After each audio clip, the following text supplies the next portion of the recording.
Qatar ने अब Israel और हमास के बीच एक डील तय करवा दी है दोस्तों। ये डील कतर ने करवाई है गाजा में हमास और इजराइल के बीच। इस डील के तहत गाजा में दवाइयों को जाने की परमिशन इजराइल ने दे दी है। गाजा में बहुत से लोगों को जरूरी दवाइयों की जरूरत है और इसीलिए कतर ने बीच में आकर हमास और इजराइल के बीच यह डील करवाई है ताकि गाजा के लोगों को थोड़ी राहत मिल सके। इस बात की जानकारी खुद कतर ने दी है। जो गाजा के बाहर दवाइयों से भरे ट्रक खड़े हैं, अब उन्हें एंट्री करने दे दी जाएगी दोस्तों। उधर यमन ने कल एक बार फिर इजराइल की और जाने वाले शिप पर हमला कर दिया था। यमन के स्पोक पर्सन याया सिरिया ने इस बात को कंफर्म कर लिया है कि हमने कल कई बैलिस्टिक मिसाइलों से इजराइल की पोर्ट पर जाने वाले एक जहाज पर हमला किया और हमारा यह मिशन कामयाब भी रहा। दोस्तों, इस शिप का नाम जिस पर यमन ने हमला किया MV जोग्राफिया था और इसका ऑनर जो इस शिप को चलाने वाली कंपनी है वह ग्रीक देश की है और वहीं का एक बिजनेसमैन इस शिप का मालिक था और यह शिप जा रही थी स्वेज कैनाल की ओर इजराइल होते हुए और उस शिप पर कुछ ऐसा मान था जिसे इजराइल की पोर्ट पर पहुंचकर उतारना था। लेकिन उधर यमन ने इस हमले के लिए 4 बैलिस्टिक मिसाइल तैयार कर ली थी, क्योंकि यमन के हुथियों ने पहले ही कह रखा है जो भी जहाज इजराइल को सपोर्ट करेगा या वहां जाएगा हम उस पर हमला करेंगे। इसीलिए यमन अपने हमले की तैयारी करने लगा। लेकिन अमेरिका की इंटेलिजेंसी ने उन 4 मिसाइलों पर एक एयर स्ट्राइक कर दी और मिसाइलों को नष्ट कर दिया, जिसके बाद अमेरिका को लगा कि उसने यमन के हुथियों का हमला पूरी तरह से नाकाम कर दिया है और जो शिप इजराइल जा रहा था वह अब वहां आराम से पहुंच जाएगा और इजराइल को सामान दे देगा। लेकिन यमन ने अपनी 4 बैलिस्टिक मिसाइल खोने के तुरंत बाद ही कुछ ही घंटों के अंदर अपनी SBM बैलिस्टिक मिसाइल रेडी कर ली और टारगेट सेट कर लिया, जो सीधा जाकर इजराइल जाने वाले MV जोग्राफिया शिप पर लगा।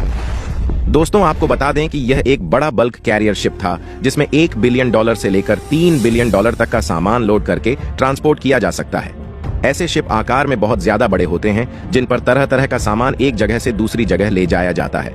लेकिन जब यमन को पता चला कि यह शिप इजराइल में सामान उतारने वाला है तो उसने अपनी 4 बैलिस्टिक मिसाइल खोने के बाद फिर दोबारा से अपनी SBM बैलिस्टिक मिसाइल को तैयार किया, टारगेट सेट किया और सीधा उस शिप पर छोड़ दी। दोस्तों, यह मिसाइलें टारगेट पर जाकर लगी जिससे शिप में आग लग गई और उसमें बिलियंस डॉलर के रखे सामान को भारी नुकसान पहुंचा।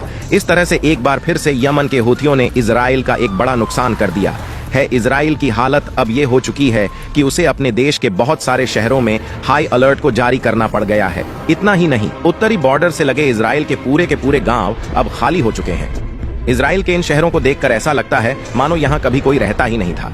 दरअसल इजराइल की यह हालत हिजबुल्लाह ने करी हुई है दोस्तों। लेबनान के हिजबुल्लाह ने इजराइल के ऊपर रॉकेट की बारिश कर रही है और इसी वजह से इजराइल के 90 से ज्यादा शहर और गांव हाई अलर्ट पर आ चुके हैं।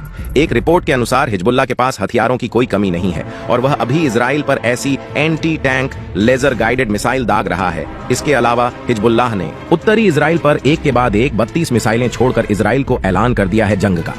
असल में लेबनान के इजराइल पर हमला करने की सबसे बड़ी वजह खुद हिजबुल्लाह ने बताई है। उसने इजराइल पर हमला करने के बाद बयान दिया कि हमने इजराइल पर एक साथ 32 से भी ज्यादा रॉकेट छोड़े हैं और यह बदला है हमारे कमांडर, हमारे नेता और हमारे आम नागरिकों की मौत का, जिसका जिम्मेदार इजराइल है। हिजबुल्लाह ने कहा, हमने जो इजराइल पर यह हमला किया है वह बदले की सिर्फ शुरुआत है और हमारी तरफ से यह एक छोटी सी आतिशबाजी है। अभी तो इससे भी बड़े हमले इजराइल को झेलने पड़ेंगे। दरअसल कुछ दिन पहले इजराइल ने लेबनान की राजधानी में घुसकर ड्रोन से हमले की मदद से सहले अलहौरी को मारा था, जो कि वहां का एक अहम लीडर था। इससे पहले लेबनान ने इजराइल को चेतावनी दी थी कि लेबनान की धरती से दूर ही रहना, हम अपने देश में इजराइल का एक भी हमला बर्दाश्त नहीं करने वाले। लेकिन जब से इजराइल ने सालेह अलहौरी की हत्या करी है तभी से लेबनोन इजराइल पर एक के बाद एक आक्रामक हमले करता जा रहा है। दोस्तों, इस बार जो हिजबुल्लाह ने इजराइल पर हमला किया है उससे इजराइल को बहुत बड़ा नुकसान झेलना पड़ा है, क्योंकि यह हमला इजराइल के खुफिया ठिकाने पर किया गया है।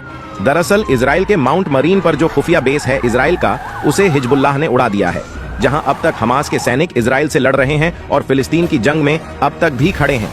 वह तो एक सीमित सैनिक हैं जिनसे अब तक भी इजराइल जीत नहीं सका है। तो आप सोचिए, हिजबुल्लाह के पास तो हमास से भी ज्यादा पावर है, उसके पास नए हथियार, लेजर गाइडेड मिसाइल और सैनिकों की एक बड़ी फौज है। तो अब इजराइल लेबनान से कैसे लड़ पाएगा, यह भी एक सवाल है। दूसरी तरफ इजराइल के 13,000 सैनिक अब तक घायल हो चुके हैं और कई मारे भी जा चुके हैं। दोस्तों, गाजा में इजराइल के 22 सैनिकों को हमास ने हाल ही में मार गिराया है, जबकि कई फिलिस्तीन लोगों की जान भी गई है। लेकिन इजराइल की सरकार ने केवल 9 इजरायली सैनिकों की मौत को स्वीकारा है, जहां इजराइल अपनी मोसाद, आर्मी पावर और इंटेलिजेंस पर पूरी दुनिया में ढंढोरा पीटता रहता है। भला वह अब लेबनान जैसे मामूली देश के हिजबुल्लाह पर पलटवार क्यों नहीं कर रहा दोस्तों? इसके पीछे एक बड़ी वजह है जिसके चलते इजराइल भी सोचने पर मजबूर है कि लेबनान पर दोबारा हमला करना है या नहीं। वहीं दूसरी तरफ यमन के ऊपर अमेरिका की तरफ से फिर से एयर स्ट्राइक की गई। रशिया, चाइना और यमन के बीच सिक्योरिटी की डील हुई, लेकिन उस डील के बाद फिर से एक नया अटैक हो गया। फिलिस्तीन को लेकर यूरोप के बहुत से देशों में बहुत ज्यादा प्रोटेस्ट हुए, यहां तक कि इजराइल के अंदर भी प्रोटेस्ट हुए। हजारों लोगों ने फिलिस्तीन के समर्थन में रैली निकाली, इजराइल के खिलाफ नारेबाजी भी की गई और इजराइल को जेनोसाइड करने वाला बताकर उसे रोकने की डिमांड की गई। दोस्तों, इजराइल ने 24 मार्च को गाजा के खान यूनिस शहर में एक मिसाइल स्ट्राइक एक हॉस्पिटल के पास कर दी, जिसमें 14 फिलिस्तीनी आम बेगुनाह नागरिकों की मौत हो गई। वहीं अगली अपडेट अमेरिका और कतर से जुड़ी है। अमेरिका और कतर मिलकर एक प्रस्ताव लाए जिसमें वह इजराइल से इस लड़ाई को बंद करवाने के लिए फिलिस्तीन की तरफ से कुछ इजरायली कैदी और बदले में इजराइल की तरफ से कुछ फिलिस्तीनी कैदियों को छुड़ाने की एक डील करवाना चाह रहे हैं। इस डील को कतर की राजधानी दोहा में अमेरिका, इजराइल, फिलिस्तीन और कतर के बीच मीटिंग के दौरान किया जा रहा है। हालांकि ऐसी बहुत सी डील इससे पहले भी करने की कोशिश की गई है, पर किसी न किसी वजह से यह डील हमेशा रुक जाती है और यह लड़ाई 170 दिनों के बाद भी बंद नहीं हो सकी है।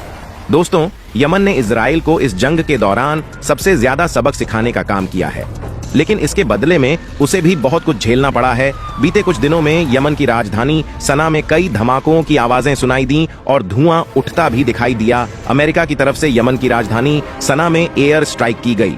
वैसे दोस्तों, आपको क्या लगता है आगे इस जंग में क्या होने वाला है? हमें अपनी राय कमेंट बॉक्स में जरूर बताएं।